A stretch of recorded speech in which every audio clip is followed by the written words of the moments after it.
Okay, doing this again.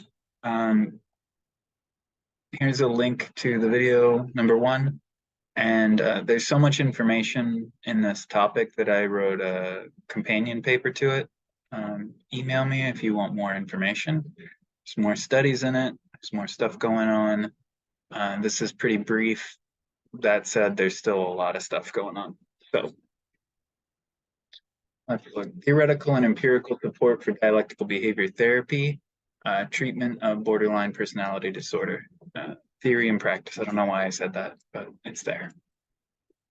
So what is DBT? So the theoretical background for it is, according to Marshall Linehan, biosocial theory, which is a very interesting theory. Her take on it is that humans as organisms respond to their environment, and that forms something called a phenotype, which is a product of your genetics and your environment, and that includes your social environment.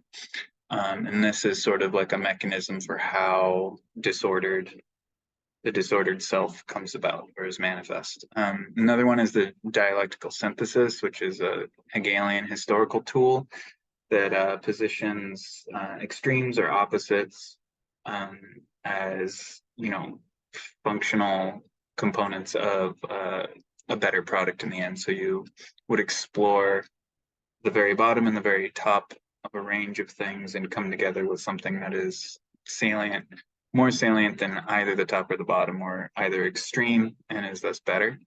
I think this relates to her like radical acceptance idea of like exploring and being honest about like some of the things that folks might do when they're in dialectical behavior therapy or when they have borderline personality disorder. The last tenet is behaviorism, and that again has to do with individuals being organisms, but it has more to do with learning in this state. So individuals engage their environments in ways that fulfill goals and drives. The learning process facilitates success in navigating environments, and success in environments can be adaptive or maladaptive, meaning you can get what you want, but it can cause other harm, or you can get what you want and it can not be harmful to you or to others. So DBT operates on several interconnected actions, like I mentioned, acceptance and validation, but also information and skills. So while a therapist is accepting and validating of a person, they also point out some of the maladaptivity of some of the behaviors and thoughts, and also trying to present better solutions to problems. Borderline personality disorder, people like to try and trace it back to something called melancholia, but I think you could trace a whole lot of stuff back to that idea. In Western psychiatry, borderline was used, the term borderline was used to refer to like on the edge of psychosis. And Zilborg in 41 thought of this borderline condition or state as, a mild or attenuated version of schizophrenia. In 1980, with DSM-3, we saw the first description of borderline personality named as such. The ICD is harder to pin down. It had a few different names. I think it was, what do we have? Emotionally unstable personality disorder, and it kind of vacillated between that and borderline personality disorder. But the 8th edition in 1968, I think, is where we actually get the name borderline personality disorder described in the ICD. And over here is a map of the sort of generalized symptoms or cluster of symptoms and maybe some behavior that you would associate with borderline personality disorder. I'm not going to read it all out, but the big ones that we're going to be dealing with are suicidal and harming behaviors. That typically is the primary investigation here, at least it was at the outset, and is still one of the primary domains that's investigated because it is so serious. So I did a little bit of research on Semantic Scholar, and their database doesn't have every single psychology or psychiatric journal. So I picked 4 of the most relevant within Semantic Scholar and went from 91 to, essentially today, looking for publications on dialectical behavior therapy. And that has to do with education and theory and practice and studies. So there's a lot of literature out there, but obviously not all of it is empirical literature. But here's an idea of how it's progressed over the past 3 decades. And the way I want to do this, and I should go back. Well, I'll just talk over this. The way I want to do this is by decades. So we have 3 decades to work through. I was going to pick, I picked one end of decade meta-analysis, and then 1 or 2 or 3 kind of supportive or ancillary or novel studies to look a little bit deeper into what was going on. Sometimes the studies are also included in the meta-analysis for a reason, but most of them are just a little more novel, or they have something special that wasn't included in the meta-analysis. So the first one was an empirical review, and that was by Karen Shelton, University of Oklahoma. It's not a meta-analysis, so it's actually really nice to read because it isn't just a big wall of statistical processes. It actually is kind of a temporal walk through the research that had been done to date. So starting in 91 with Linehan et al. Came out, and the DBT had been introduced in the UK in 88 at a seminar, but this was the first research study on it. And it was out of the University of Washington, and they did a comparison with treatment as usual. And when you look into Linehan 91, I write all about it in the companion paper. There's a lot of problems with this treatment as usual group, quite a few. And the outcome is something really spectacular. It's, an astounding finding here that DBT is so powerful and effective. That is tamped down a bit later on as we get into looking at some of the problems with the way the study was conducted.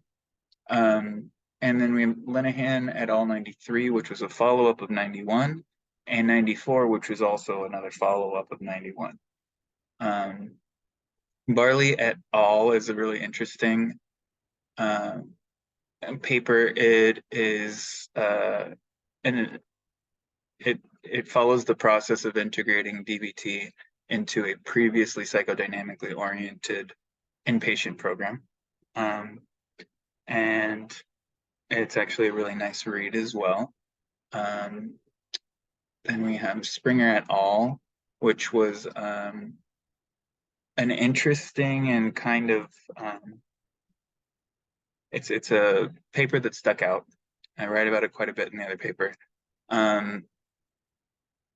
It actually came up with results that were not really great for the first time. It was one of the first studies that was like, this didn't really work. There's a lot of theories as to why it didn't work, but it's something that we'll investigate later, the findings there. So they did placebo therapy compared to DBT, but it was the DBT skills, and it was a very short session of it, and it was just DBT skills, and there were mixed personality disorders, but the finding from it was that the short-term DBT skills actually had an increase in acting out in parasuicidal behavior, while long-term inpatient combinatory DBT was associated with a lower parasuicidal behavior, which was reinforced one of the primary findings from the first Linehan study. There is a clear thread of researcher bias in that a lot of this literature is sourced from Linehan herself. But we'll see that, people pressed her on this throughout the decade and coming decades. Overall, Shell found that outpatient DBT was associated with improved rates of parasuicidal behavior, improved rates of psychiatric hospitalization, so lower levels of psychiatric hospitalization, lower levels of anger, and lower levels of psychotropic medication usage, better dropout rates, which a lot of that data came from Linehan's 91 study that had some problems relating to how dropout rates kind of came about. Improved functioning and improved social adjustment. So overall, at the end of the first decade, there was a lot of positive support. in terms of empirical data for DBT as an intervention for borderline personality disorder. But there were still a lot of unanswered questions. There weren't any really good controls or comparison treatments. Lots of placebos, lots of treatment as usual that were very, very poorly constructed. As a note, so Linehan 91, it came out later that the treatment as usual group actually had to pay for their own therapy, while the DBT group did not. So you have these amazing dropout rate differences. Things like that and others are going on that are kind of informing this outcome at the end of the first decade. We'll look at Turner 2000, still included in the first decade for some reason. That's where I'm putting it. And it's called Naturalistic Evaluation of Dialectical Behavior Therapy Oriented Treatment for Borderline Personality Disorder. It was a small study, less than 30, so 24. It was between groups. And interestingly, here they made an effort at a concrete comparison group that wasn't some kind of treatment as usual that was incredibly nebulous or weak or had terrible confounds with access. It, however, was an attenuated model. So it was the comparison group was participated in something called client-centered therapy, but it was a Kharkov attenuated model. And it was a model that focused on support and reassurance and those types of things. They weren't allowed to offer very specific types of advice or reflection. So you could say it was designed to fail. You could say that it's a very weak comparison. And as such, DBT did outperform this version of CCT on measures of suicide and self-harm on 6-month and 12-month follow-up measures. So this was naturalistic evaluation, so it was a long-term follow-up study. It also reduced hospitalization days on both measures. Global mental health functioning, it outperformed it on 12-month measures, but not 6-month measures. So overall, it's an interesting little study. And it is also one of the few in the decade that Marshall Linehan did not work on directly. Yeah, not a ton of really good comparisons in this first decade. To 2001 to 2010, big meta-analysis here. This is Klein, Kroger, and Kosfelder, 2010, Dialectical Behavior Therapy and Meta-Analysis. At the top. So through this decade, I came up with like 296 studies of mixed purpose, experimental, instructional, and theoretical. This is a good study, I think. I chose it because of the very first bullet point here. There's only 16 studies included in it, but they did a 50-50 mix of randomized control trials and non-randomized control trials because they were trying to integrate a level of environmental validity or effectiveness to this, or to examine DBT for borderline personality disorder in a clinical environment. How well did it perform in the real world? There are some issues with this, but generally the RCT results had moderate effects when DBT was compared to something that they called treatment as usual. They described as comprehensive validation plus 12-step therapy and community therapy by experts. However, when they compared DBT to what they determined to be borderline specific treatments, the effect size was small. It was much smaller. So some of the problems with this are the way they define treatment as usual. So the borderline specific treatments were actually a subset of two trials. It was McMain et al. 2009 and Clark in 2007. And they qualified those as borderline specific treatments. And my problem with that is that McMain et al. Is very literally a treatment as usual. It's just a very, very high quality treatment as usual. And I go into that one next. We'll look at why McMain et al. Is so interesting. But overall, so the RCT, non-RCT data reduced effect sizes, like I said. Also, most of the randomized controlled trials had less than 30 participants, so that kind of inhibits their statistical power. And also all of the RCTs in this meta-analysis were had Marsh and Linehan involved in them, except Clarkin et al. We will examine Clarkin et al. And McMain.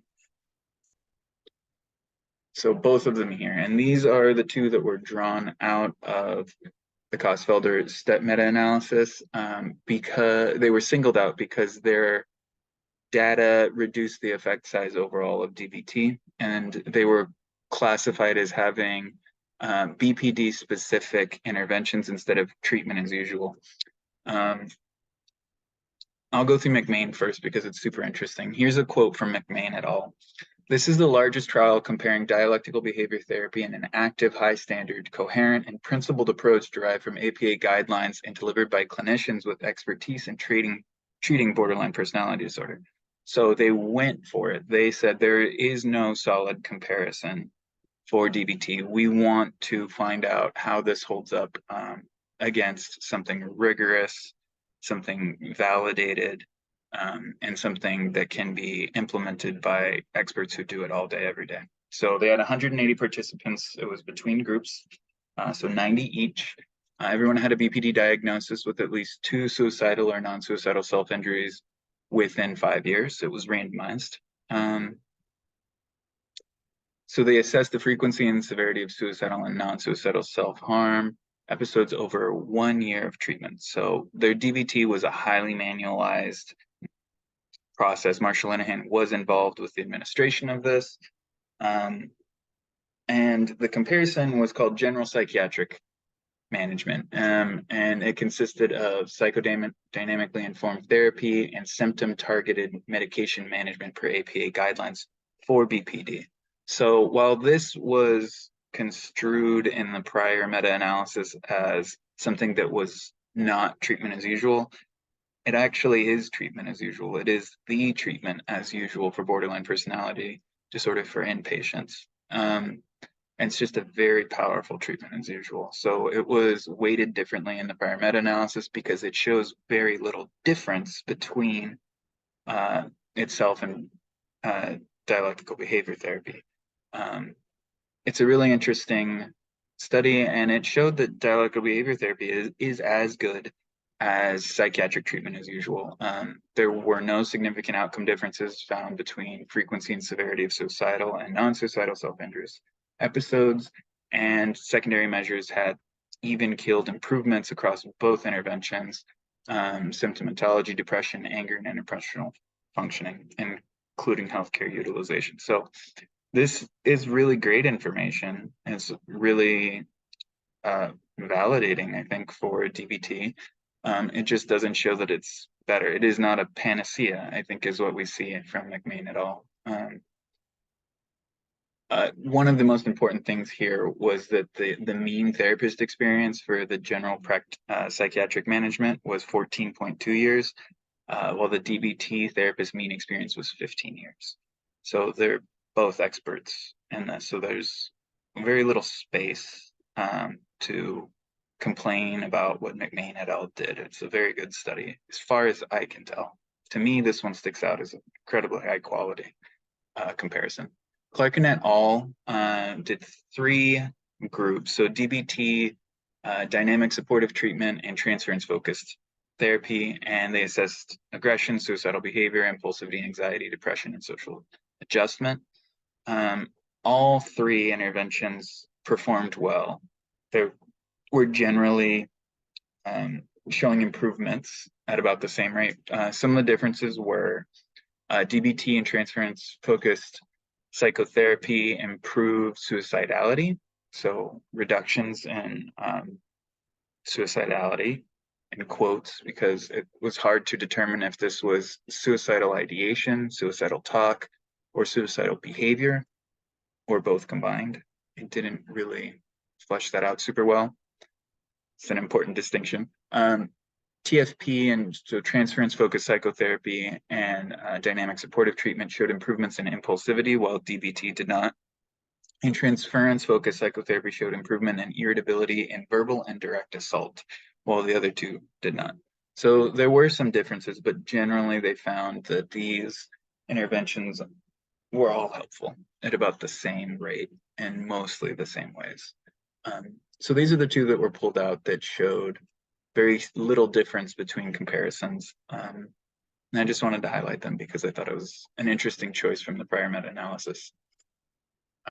2011 and 2023, there's one really big meta-analysis that I want to cover here. It's called Ramekers et al. From 2021, and the title is Effectiveness of Psychological Treatments for Borderline Personality Disorder and Predictors of Treatment Outcomes. I think this is an outstanding contemporary analysis of DBT, of psychological treatment for borderline personality disorder, of which DBT makes up a large portion. So overall, there were 87 studies that they harvested from 2013 to 2019, and they came up with 5,881 participants, so a lot of data. Gonna sneeze, one sec. Excuse me. So what they did was they took all 87 of these studies and they wanted to draw out every single psychological treatment for borderline personality disorder that they could get enough data for. And they kept pretty wide inclusion criteria. So RCTs, open trials, case series, and cohort studies of adults with a primary diagnosis of BPT. There was no mixed or dual diagnosis. Participants included, no single case studies, and treatments that were just like ancillary or additional sort of extra modular treatments that weren't intended to be a complete therapy were excluded. And that's an important point. So they sought to really analyze as many, well, first of all, they came up with 11 different interventions from that time period that had enough data. And there are 2 that end up being aggregates. So one of them is called specified other, and it is a cluster of 5 interventions that had no predictive power on their own because there just wasn't a whole lot of research on them. There was like maybe 1 study. And the other one is called DBT reduced or DBT MIN, so minimized. And this is the most interesting construct that they came up with.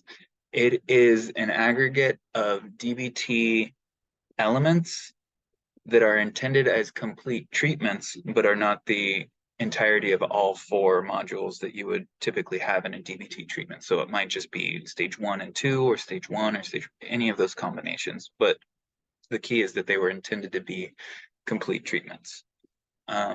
They sought to analyze dimensions of BPD as analysis sort of feathered them out. So they found what people were constructing about BPD as attributes or dimensions, and they compared them to each treatment. One interesting moderating effect, I don't think it affects much, but I bolded it for some reason. Across all interventions, as age increased, effective treatment decreased. It's kind of interesting. So overall symptomatology effect size was greatest for something called schema therapy, which is a newer cognitive behavioral adapted approach, just like DBT was. It was founded in 1990. It's different. It's also the most powerful treatment in terms of like effect size that this study found. The second most powerful was this DBT reduced or DBT min I spoke about. And then came regular DBT, so the Linehan edition from 1991, maybe 94, whatever, however it's been fleshed out. And the mean overall effect size was 0.921. So this trend is something that will hold. This is what we're going to find. DBT performs below the mean of the other 11 interventions pretty consistently. I think 5 out of 7 of the measure constructs that they came up with, it performed under, while DBT reduced and schema therapy consistently overperformed the mean. So what they found the most, generally, the most treatable dimension of BPD was general severity, followed by affective instability, and the most resistant attribute was suicidality, anger, impulsivity, and dissociation. Again, self-harm and suicidal behavior are the primary symptoms that Linehan was seeking to intervene with when she designed DBT. It was, the first study was entirely focused on that attribute of BPD. So here's a lot of data about this, but it just reflects what I said about the DBT standard falling below the mean, while DBT min or DBT reduced really overperformed. You could say that DBT reduced outperformed DBT standard, but both were outperformed by schema therapy in regards to treating borderline personality disorder. The problem here is that while this was a hierarchical analysis, they weren't able to unnest DBT reduced and look at how each individual adapted intervention performed. And I think that's just because there weren't enough quantities of individual studies for those individual things. Otherwise, it wouldn't have been put into an aggregate. So the big outcome with this is, number one, schema therapy seems to be the most productive intervention for BPD, but also more work into unpacking or denesting DBT reduced or these adapted DBT like modular interventions that are complete treatments should be looked into, mining that data and then reproducing some things and working from there. But overall, it seems like the traditional DBT method, the Linehan method, might be sort of being overshadowed with its own synthesis, with its own products producing better and newer things from it, but also schema therapy seems to kind of reign supreme at the moment, at least from all the data that I've been through and that I've tried to understand. So we have a summary that we can talk about here.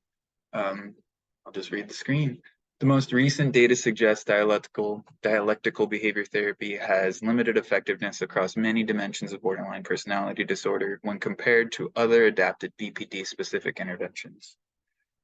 Evidence suggests it is as good as first-line psychiatric intervention per APA guidelines.